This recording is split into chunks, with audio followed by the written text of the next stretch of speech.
특정 장소에서 자신의 모습을 사진으로 남기는 건 자연스러운 일상이 됐습니다. 아름다운 풍경 앞에서 찍은 사진은 여행을 추억하는 데 있어 보다 큰 즐거움을 주기도 하는데요. 이 때문에 많은 사람들이 더욱 아름다운 풍경을 찾고 유명한 장소를 찾아 떠나곤 합니다. 절벽은 물론 다리, 폭포 등 장소도 상당히 다양합니다. 자칫 잘못하면 큰 사고로 이어질 수도 있는 위험천만한 사진이지만 남들보다 특별한 컷을 남기기 위해 기꺼이 위험도 감수합니다. 이런 과정을 통해 아름다운 사진이 탄생하기도 하는데요. 그런데 이제는 이 인생샷을 찍기 위해 멀리 해외로 떠나지 않아도 될 것 같습니다. 대한민국의 CNN에서도 극찬한 아름다운 명소들이 위치해 있기 때문이죠.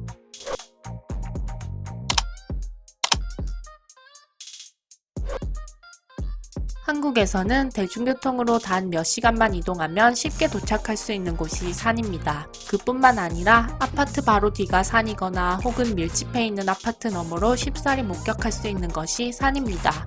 도심 양옆을 채우고 있는 울창한 산이 마치 도시가 산에 둘러싸여 있는 것 같은 이런 광경은 한국에선 쉽게 감상할 수 있지만 해외 사람들은 이 광경을 보고는 너무도 아름다운 풍경이라며 극찬했습니다. 반면 해외의 일부 지방에서는 등산을 하기 위해선 차를 끌고 도심에서 한참 떨어진 곳으로 가야 하거나 캐나다, 일부 남미 지역처럼 산이 너무 높고 험난해서 오르기 위험한 산들도 많습니다.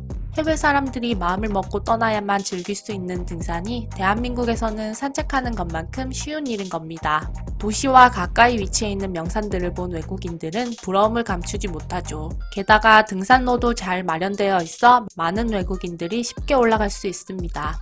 또한 산행 코스에 마련되어 있는 운동시설은 체육관이 아닌 숲에 둘러싸야 하는 만큼 몸도 마음도 더욱 상쾌함을 느낄 수 있고요. 한국인들은 내 집 뒤에 위치해 있는 뒷동산 마냥 편한 마음으로 오르는 산이 외국인들에게는 감탄을 금치 못하는 장소로 꼽히고 있었습니다. 세계적으로 유명한 미국의 뉴스 전문 방송 CNN에서는 대한민국에서 등산하기 멋진 7개의 산을 소개한 적도 있습니다.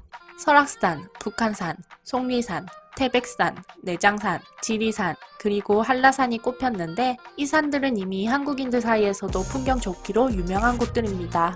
일부 산들은 도시와의 접근성도 좋아 많은 사람들이 시간 날 때마다 찾는 곳이기도 하죠.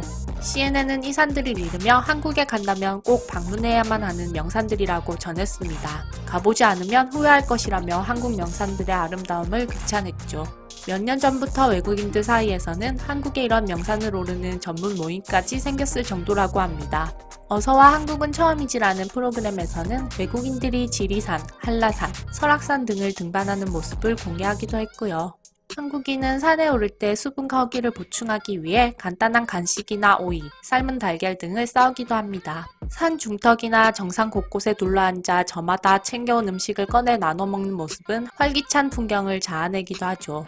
중장년층의 전유물로 여겨지던 등산이 이제는 2030 세대의 라이프 스타일을 보여주는 키워드로 거듭났습니다. 등산 초보를 일컫는 산린이라는 신조어를 만들며 등산 인증샷을 자신의 SNS나 프로필에 업로드하는 모습도 자주 볼 수 있습니다. 등산에 대한 관심이 늘어나자 형형색색 재킷과 등산 바지로 대표됐던 중장년층의 패션은 트렌드와 자신들만의 개성을 더해 새로운 등산 룩을 만들어냈습니다. 등산 바지 대신 레깅스를, 과거 발목까지 덮었던 등산화는 이제 유물이 되었다고 해도 과언이 아닙니다. 일명 수지 신발, 아이유 등산화 등의 가벼운 등산화는 없어서 못 팔 정도라고 하니 앞으로도 등산의 인기는 계속될 듯하네요.